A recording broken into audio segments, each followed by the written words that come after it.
Good morning. Welcome to the Light on Suitability podcast. I'm your host, Elizabeth Comeau, and I'm with Joe Haytas, author of 36 Strategies of Suitability, co-host with me on the podcast since who knows when, and I'm so thankful that he is, and Mr. Gawlik, who is also becoming a regular presence, and we really appreciate him as well. And he's got a ton of insight. And today, whatever time it is, we are speaking about strategy 28 from the book. I hope that's correct. The Smoking Gun. Be prepared to talk about the weapon. And Mr. Haytas's quote for this one is, quote, "We rushed on into the captain's cabin, but as we pushed open the door, there was an explosion from within, and there he lay with his brains smeared over the chart of the Atlantic, which was pinned upon the table, while the chaplain stood with a smoking pistol in his hand at his elbow." It's a little gruesome. That's from Arthur Conan Doyle, Adventure of the Glorious Scott. Yes, okay. It was a short story. Mm-hmm. Oh, it was a short story. What was the short story about? I would ask our listeners to get a copy of it and read it because I have not read it myself. Oh, okay. You was inspired by the quote. You liked the quote. Yeah, but it seems like from the quote, they must have been on a boat or a ship or something because it's the captain's cabin. Right. They must have been traveling on the ocean or on a body of water somewhere. I'll dig that out while you guys are chatting. What is this all about, Joe? What is this smoking gun all about? Why is it necessary to understand this chapter in terms of getting ready for parole? Well, when there was a weapon used to hurt somebody, whether it was like if it's a 3-strike case, or obviously, murder or anything, attempted murder, usually a weapon is used. And I think if a person is being honest, they're going to answer the questions directly about the weapon, because the commissioners want to know, where did you get it? When did you get it? How long did you have it before the crime? Who gave it to you? Was it purchased legally? And usually they're not. There's all types of questions about the weapon. And even if it, even if it wasn't a gun, but it usually is, it can, you got to be honest. What did you use it for? Why did you have it? Did you ever use it, prior to the crime? Why were you carrying it? All these things go to honesty and the facts of the commitment offense. And, why did you have a gun? You were thinking criminally? Why did you find it necessary to have a gun? It was for protection. I was living in a bad area, or whatever. I always hear that. The most ridiculous answer I ever heard was, I found the gun in the bushes, that morning, or 15 minutes before it happened. I had someone on parole doing really good on parole, and unfortunately, and Michael probably understands this too. Mm-hmm. It was downtown LA, where all the lots of transitional housings are. So it's, you've got to be mindful of where you're living. It's not the end of the world. You just have to be really mindful about what's going on down there. And, that's why there's a curfew and all of that. But he was walking down the road and he saw a gun, and I found a gun in the alley, and he brought it to, 7-Eleven, and he said, "Hey, 7-Eleven clerk, we need to call the cops. I found this gun." You know, just not smart. He was sort of thinking it was a good idea, but I'm like, you now have handled a weapon that could have been used in a crime, and it's just, you're not supposed to touch weapons. And why didn't you just call the police or go to the station there? All these other things. Well, the 7-Eleven clerk didn't want anything to do with it. He was, or she was like, get the hell, get away from me, whatever, blah, blah, blah. And then he put the thing in the trash can. It was just a mess. Anyway, he was obviously hauled off to jail for a few days. Oh man. His first thought was not a bad thought. What he was trying to do was get the gun off the street, but just not. Anyways, a little bit off on a tangent on the smoking gun thing, but I mean, he really struggled to see up front how this was wrong, or why the parole agent had to write him up for that and file a probation violation report for that, because you're just not using your noggin. It's like, if I see a gun, I am not touching it. I'm just not touching it.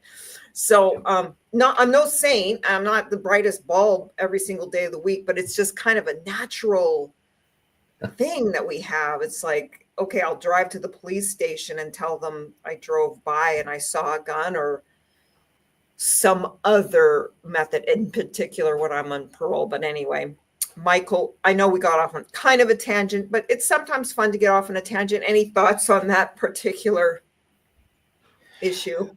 Well, it's funny. In one of my jobs, I have been working on the side of the freeway, cleaning up freeway debris and doing landscaping, things like that. And to date, I found about 14 weapons. What? Yes. 14? So Wow. the thing that we're taught to do, especially in the company I work for, is you see it, go immediately to the supervisor, let the supervisor know. And every time, most of them have been very large knives. I found one sword and a piece of a handgun. Wow. And so I went directly over to my supervisor after I marked the spot. And by marking the spot, I would just leave my tool that I was using a few feet from it, go over, get my supervisor. If we were working with the CHP, I'd go with my supervisor to get one of the officers. Then I would lead them over to where it was and let them handle it, because I have no business with that stuff. Yeah. And they want, chain of custody. Somebody's got to put some gloves on, pick it up, put it in an evidence bag just in case it's, part of a crime or whatever the thing is. Or, people walk along there and we don't want it in the wrong hands. So that's very interesting. Did not know that. Yeah. Well, and the scenario you gave us about the gentleman that found the gun in the alley, there's so many ways to handle that appropriately and to get it off the street without actually handling it. So, the very simple way is take a video of it. We've got cell phone technology with video now. Take a quick video of it, show the surroundings, and narrate what you're seeing. Call 911 and forward the video to 911. Very easy. And after you do that, first thing you should do is call your PO, say, hey, I called 911. Here's what I called them for, and forward the video to him or her. Wow. You're covering your ass. I'm even thinking just to call the parole agent first, but I don't know that it really matters. I don't know that it really matters. As long as the parole agent is informed right away, we're good. And, again, with each one of the weapons I found, I did take a short video and send it to my parole agent. Hey, this is what I found. This is what I did. Wow. So my That's agent amazing. was well aware that, out in the field, we come across these things. So, being responsible and using logical thinking instead of emotional thinking, and that's the key because, sometimes like your other client did, we get to thinking, oh man, I got to get this off the streets. It's not safe for somebody. It's just laying around here. Well, guess what? When you think with emotions, you tend to react, and reacting often leads us to situations like that young man had. So, yeah. He wasn't a young man. He'd spent 30 years in prison, but never Well, mind about still, that. Let's continue. Smoking gun. I see you've got some questions in this chapter. You remind them again about discussing past crimes and definitely the weapon. And one of the cautions there is for my clients is if they've handled a weapon before, yes, there's going to be other questions. And so as an attorney, the attorney for your loved one needs to be prepared and jump in if the questions get beyond, have you ever fired the weapon before? Have you ever hit someone before? And what was the outcome of that crime? You just need to stop the conversation for like right there and then if you're not clear on what's going on. And sometimes I've just said, I'm not even going to let them entertain the question. I don't know if it's yes or if it's no, but that implicates a much bigger problem for the guy in terms of Fifth Amendment issues and no statute of limitations on other murders and or attempted murders potentially. So if you've got an overzealous DA that's going to be using these transcripts and these parole hearings in a, I'm not going to say an unfair way, I'm just going to say in an unscrupulous way, to get, they got their gotcha stuff. I have interrupted hearings, not that many, because I've already asked my client about it and we've had discussions already beforehand about whether or not this is going to, what kind of wrinkles are going to come up. I want to know beforehand. And then that will prevent. I've had some DAs even get on there and start trying to cross-examine, bring up other stuff, and start conducting an investigation through clarifying questions. And depending on the situation, there are rare occasions I just shut it down. It's very tricky though, because you're walking a tightrope of, hiding information from the panel that might be necessary for them to understand whether you're truly a different person and willing to discuss those things, and setting your client up for a bigger fall later. And your duty is to protect them all the way around it, not just to get them paroled. So it really is a job for the attorney. And that brings up some other thing. It's like this attorney was posting the other day about, it's not my job description to get records of the phone calls of the such and so. And I'm like, I guess he was kind of asking, but I think it is. I mean, if it's relevant to parole, I mean, I didn't get the question at all. And it is tricky to get records. I get it. It is tricky. And if there's a way around it where you could still probably pull off a grant for your client, then fine. But anyway, again, another bit of a tangent. It might be a tangent day. I don't know. Who knows? Joe, were you done talking about this chapter? I know that inconsistencies are tricky. What I counsel my clients to do is, what is your version of what happened? Because you were there, the victim was there. Tell me what happened. Yeah. If we can reconcile what happened with accountability, fine. I just counseled my client the other day. He was identified as the stabber. The fact of the matter is he was the one being pummeled by the rival gang member. His friend came in to help him stab the victim. He got away. My friend didn't tell who participated and didn't give up names, this typical gang stuff. So got himself a nice old life sentence because he was unwilling to participate in the process as a youthful offender. And so it really created a wrinkle. But one thing he didn't understand was, I'm like, well, why would he identify you?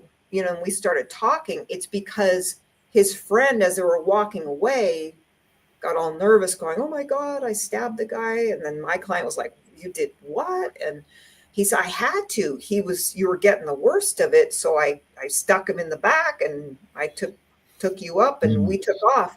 And so all of that, you see, now can be reconciled with, well, why did the victim identify you as the stabber? Because he thought you came around from behind him and to protect yourself. But then we've developed a really strong narrative around that as to the weapon, the type of weapon, who had the weapon, and he's willing to name names, obviously 25 years later, you know, whatever. But he was able to go, we can reconcile now. And he was kind of the instigator to begin with. So we're throwing the instigator, the what's up and hey, what's up and this and that, instead of just carrying on with their mission of playing video games and drinking and hanging out, whatever that means. And so he instigated. It was 2 times instigated. The first fight ended, then there's a second fight, and there's all this instigation. So even though natural and probable consequences has mostly been done away with, I use it a lot to establish the but for, the foreseeability, all of that nuanced stuff that comes from that natural and probable consequences, the result of your instigation, encouragement, promotion, facilitation, egging on, whatever. Because when you throw up gang signs and say what's up, to us out here, it's just like, oh, how does just asking a question and throwing a sign mean let's get violent and kill each other? It's just because that's what it means. Let's get violence, and whoever is killed. And that's kind of the assumption of the risk there. But all of this can, I get back to my thing about, the official version is the official version, but, the jury never really hears the entirety of the official version, which is the truth of everything. The jury never hears it. So we keep a lot of stuff out in trials, as Joe knows. So again, call the show The Tangent Show. But anything to add, Joe?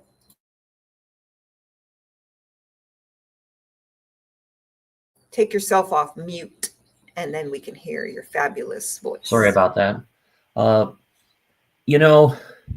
I think it's so interesting what Michael said earlier that were you like on a cleanup duty or something, and you found 14 weapons? Like, this is over time, right?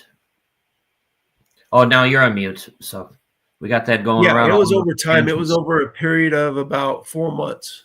Wow, that's mind-blowing to me. I mean, because I don't know, from my own life experience, I've never found a weapon even one time, just, and wherever I go, jogging or whatever, trails, I don't hang out on the street a whole lot. I'll be honest, right? Like in like downtown LA, but wherever, that just blows my mind. That's what, may I ask where, like what part of the city? It was like a freeway. Was it the 101, the 5, 405? So mostly 10, we work the 60. 5, the 10, and some of the offshoots of those 2 crossing freeways. So, but predominantly and I Mhm. hate to say this because it's It's I don't not know, leads to a politically correct. stereotype, So but just, I know. most of the weapons were found in homeless encampments we were cleaning. Oh, yeah? Yeah. Wow. Wow. And you know what? And So maybe that some of kind of them were makes sense. It tools, kind of not makes sense weapons. because Maybe, but anything that's classified that could be used as a weapon, they classify as a weapon. Could be used as a weapon for sure, but Yeah, it's but possible they were using it they just, were all big knives and piece of a gun. cutting wood and different things. I mean, Yeah. trying to you give the know what? benefit of the doubt to my fellow human being there. Yeah, that makes, you know what, that starts to make more sense Yeah. because a homeless person is, more vulnerable, if you will. They're out there alone and they're probably using it for self-defense or just in the anticipation Yeah. that maybe somebody And, bad is going to yeah, and harm Elizabeth them. has a good point. I mean, they use it as a tool a lot, but again, the CHP and Caltrans classifies anything that is like a knife Hmm. of any sort, even a kitchen knife on the side of the road, as a weapon. So we have to treat it as such. Okay, sure. And that sounds like, for the incarcerated population, when they're caught with some kind of piece of metal, that's considered a weapon too. Mhm. Uh, wow. I guess there's a lot more things than just guns and knives and blunt objects. That's really interesting. I didn't think our conversation would be that interesting this morning, but no, Michael, thank you. That's a great insight. You learn something new every day. Every day. What about the chapter itself, Michael, and anything you had to add to Joe's discussions there? Yeah. Here's going to be the hard part for a lot of us. And, I had to face this myself, is the board is going to want to know why we had the weapon, what the weapon was, what our purpose was for even having it in our possession Mhm. that day, what our train of thought was while we had it. There's going to be so many questions that we're going to have to answer and answer to the board's satisfaction, because really, if we don't have insight as to why we were carrying whatever particular weapon it was that we used, they can look at it as a lack of insight. And, that could lead to a 3-year denial if you're lucky, much higher if they really don't like your answers. So, we as the incarcerated person going to board have to be able to explain, why we had the weapon in the first place. We have to be able to explain what the weapon was, if we'd ever used it before, a lot of times. Mhm. Um, you know, why we had a gun with bullets either loaded into it or accessible. Why we brought it into a location where there was a reasonable risk that it would be used for a violent crime. Mhm. There's so many questions that they're going to ask. And, we as the potential parolee have to be able to answer these questions. We have to show insight. We have to show accountability.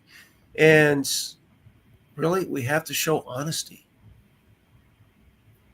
And I think that's a big issue a lot of us have going into these hearings, is when we see this, we tend to try to justify and minimize.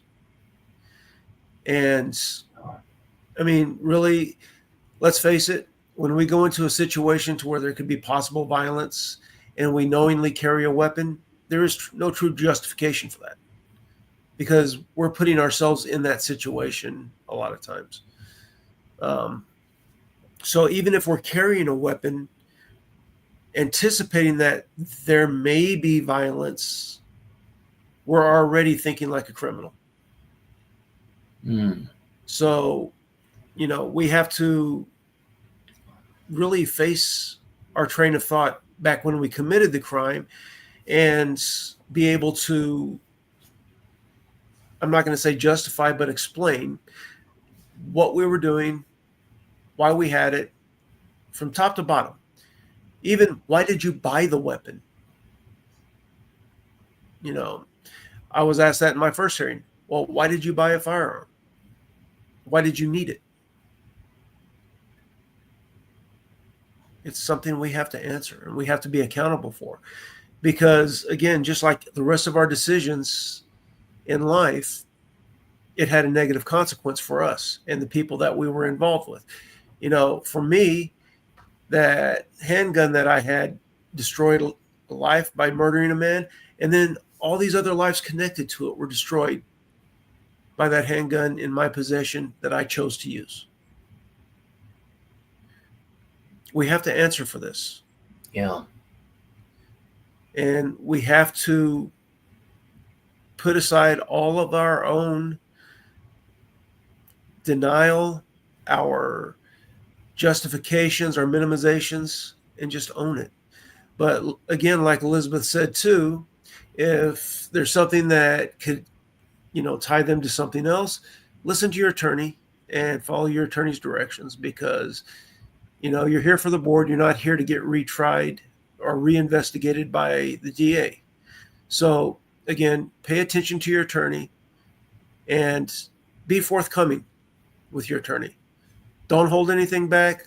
Let them know everything. Because if you're not being upfront with a person who's doing their damnedest to help you and has a privileged stance in your defense, how are they going to help you if that surprise comes up? Oh, well, this just came out of left field and nobody knew about it but you and an investigation 20 years ago. It was all but forgotten until right now. So, I just can't reiterate enough. The biggest thing that I've gotten from Joe's book here, the whole step of the way, honesty, accountability, and insight. And this is just another area where those are vital, because if we don't have them, the end result more often than not is going to be a denial. It's going to be an extended prison stay. And then you're going to have to answer the questions to why you minimized about the weapon on your next hearing. So then, I don't know how many times I've seen guys go in, they minimize something in the previous hearing. They get asked why they minimized about it in that hearing. And they go to give excuses. And again, the board sees that they're minimizing the fact that they minimized, and now they're down a slippery slope. I've had friends that have been denied 6, 7, 8 times. I have one that's been denied 17 times. Oh my gosh. And it's all because of lack of insight, lack of accountability, and lack of honesty. So, I think the ultimate theme of all of this is those 3 factors. And, I would say that's pretty much my insight on that. That's pretty good, Michael. Yeah, it comes down to accountability, honesty, and if I can add anything to that, and it's obvious though, is change in thinking. Your state of mind today, looking back on it, and hey, that was wrong. I've learned about this, and in the future, I'm going to do this or that. And it's like you said, you don't even touch it. You call the authorities and eventually your parole agent. And that's what we do in a civilized society, I guess. We don't pick it up. Hey, look what I got. It's not like that. Because this is serious stuff, especially in the context of where you're coming from. Remember too, like little things ancillary to this as well. Like if your victim's autopsy shows 20 bullets in him Oh, and you're the only one at the crime scene, it's not a gang thing or whatever, that can be explained by other bullets, so that if you say I shot 5 times, 20 is probably not, it's an exaggerated number because you'd have to reload probably and things like that. But just that point though, if yeah, I shot him. Okay, but okay, good. But nature and magnitude would ask for more. It's calling out for more details about how many times, where, and that sort of things. And those details also I find get really hard for my clients, the ones that have no trouble agreeing with the official version. So then let's get down to the nitty gritty, because that really will demonstrate accountability. It really will help you with the minimization. It helps, it's part of remorse, because it says in Title 15 that remorse is an expression of the crime that lets the commissioners know that you appreciate the nature and magnitude of the offense. So the nature and magnitude doesn't just come from, I'm sorry it happened. It also comes from, I shot her, I gouged his eyeballs out, I did this, I did that, I tied her to a tree and set her on fire. And just, it's really about the gruesome parts of the crime. The way the DA would explain it, the DA would go into every single detail that's necessary. Not, I woke up in the morning, I had breakfast, my friend called me, he said, let's go hang out in the, no.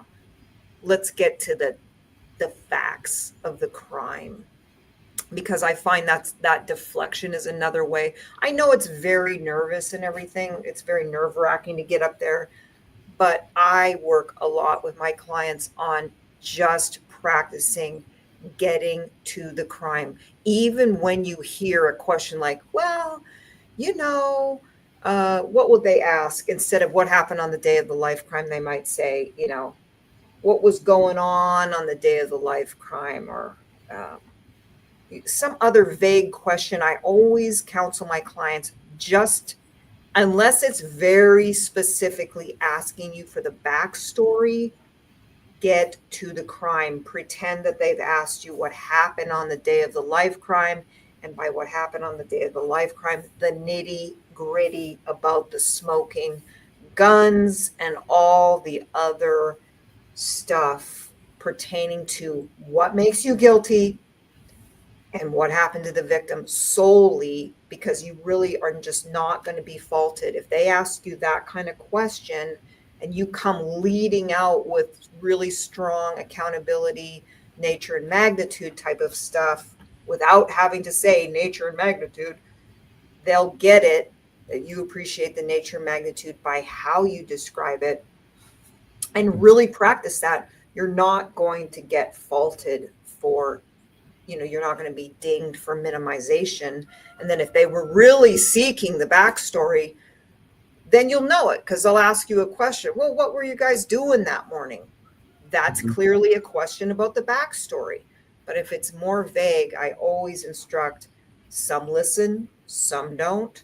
And when I hear them going into their backstory, when they've been asked to describe the crime, I'm always cringing, because in the backstory, what happens is you slip, right? And your subconscious mind bleeds out the truth of whether you still have lingering justification or minimization, excuse making, or blame shifting. So it's a tricky thing. And that's another reason why I say steer clear of the backstory, because the backstory will, well, she was arguing with me. Like, oh, good grief. When we could have just led with, I stabbed her in the heart 19 times. Let it go. Stop talking. I've got nature, I've got magnitude, I've got accountability. I haven't even mentioned her. If you mention her, we're in big trouble now. Now it's a mess. And they go, well, why'd you do that? Again, not because she was arguing with me, and then I tell them again, just keep it simple. Then you can just keep it simple. If you have to keep it simple, do so. that would reflect in your character defects. And God, I hope every day of my clients' hearings, they lead with violent. They don't, but that's always the dream that I have, and angry and selfish, etc., and callous. But anyway, they're not going to fault you for that. They may want to unpack those words.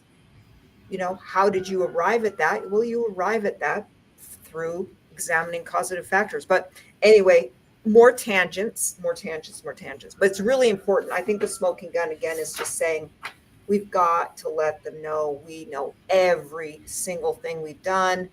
Why did you have that weapon to begin with? And when my clients say it was to protect myself, I always say, oh, so you're willing to kill people if things don't go well, as you assume, right?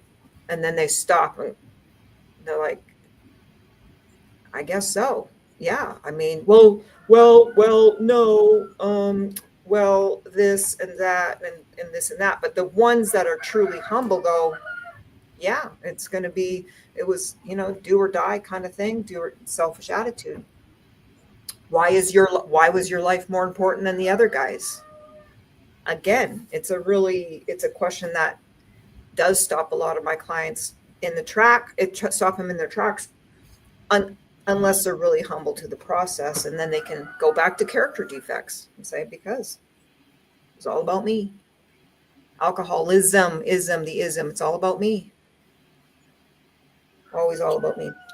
More tangents. I just feeling frisky for the tangents. So anybody last closing remarks, burning desires? Yeah, real quick.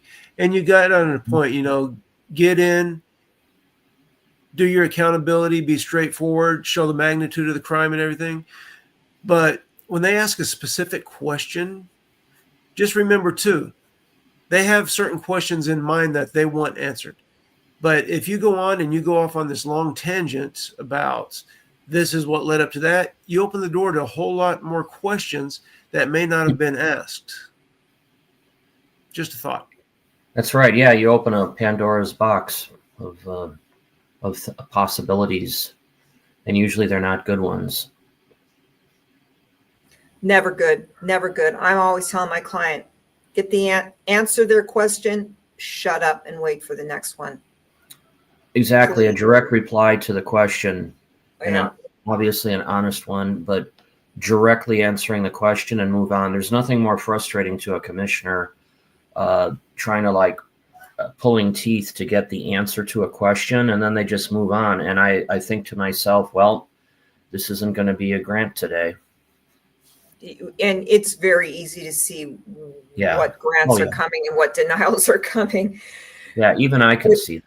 Within the first 30 minutes. And that's why I tell them they're always going to start with accountability stuff. And so if they don't hear it, it doesn't have to be perfect, obviously, but it really gives your heart away, your subconscious mind away when you lead with all this other stuff. And so it's better for anyone listening to remind your loved ones to get accountable. And a lot of times family members can't handle the truth. So sorry to those family members that might have to face that, but it's really hard to face. It's really hard to do what your loved ones are doing is really, really hard work and takes a ton of courage. You got to go back to it. It's not a linear process. You got to go back. You think you've stumbled. You have to, learn some self-compassion, which isn't really taught. We teach self-esteem, but then if something goes wrong and you fail, then you beat yourself up again and start having those low self-esteem instead of saying self-compassion. I really am trying to do better. And if you slip, trip and fall, if they slip, trip and fall, okay, it's going to be a setback. But again, self-compassion for that as well. Compassion for the setbacks. The commissioners can't have that kind of, they have the compassion I won't say they're not compassionate, but the legal framework makes it so they can't really give you the benefit if you did slip, because slips unfortunately count against you, your loved one. And then just say, get back up and use it as an experience to help someone else. Then just help someone else, and just know you'll be stronger for it.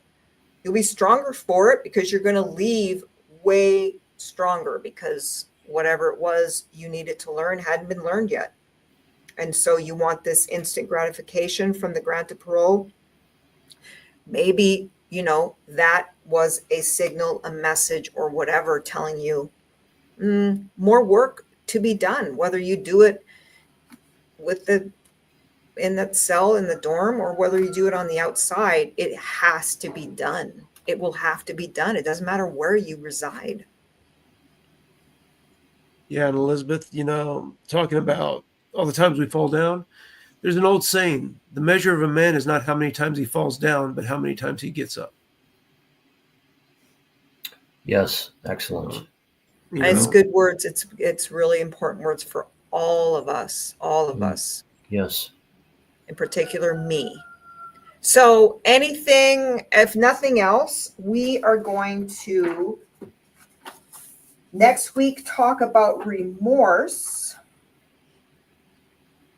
And that's an interesting topic because I've been sort of thinking about remorse from different angles, but we talked about it here today a little bit, and that is remorse is whether you can be accountable. That shows remorse, number one. So number two, we will get into the nitty gritty of that. It's been 40 minutes. That seems long enough. Cut everybody loose for their day. And I hope you enjoy your Sunday. You too. All right. And as always, have a great day and be good people. Really Thank you. appreciate you both Same to you being too. here.